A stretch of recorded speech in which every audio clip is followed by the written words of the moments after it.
Уважаеми господин председател, господин Милков, колеги, гости, представители на медиите, аз искам да благодаря на господин Милков, че сподели нашето предложение.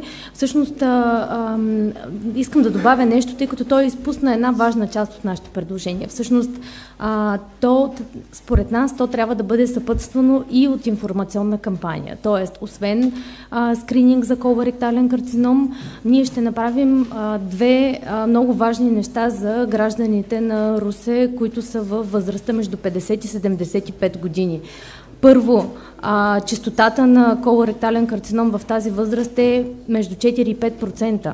На 1000 човека, ако успеем да накараме 1000 човека да отидат да направят този тест, 50 от тях ще имат рак в някакъв стадий.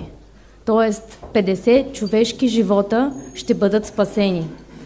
Всеки човешки живот е безценен, така че аз смятам, че не можем да слагаме цена на човешкия живот и поради тази причина това предложение би могло да бъде включено в бюджета. Ако има въпроси откъде, също бих могла да отговоря на тях. Здравето. Какво е здравето? Здравето не е само отсъствие на болест. Здравето е социално, финансово, физическо и психологическо благоденствие. Тоест, ние, чрез абсолютно всички неща, които можем да направим през този бюджет, можем да направим хората по-здрави. И трябва наистина да седнем и да помислим какви са приоритетите. Тоест, искаме ли ние, чрез общинския бюджет, да дадем възможност на хората, да дадем възможност на здравето на хората.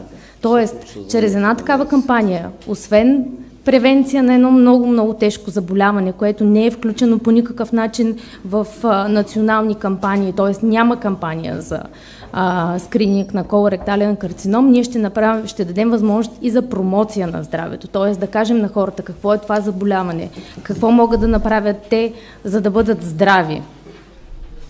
Така че, благодаря много, господин Милков.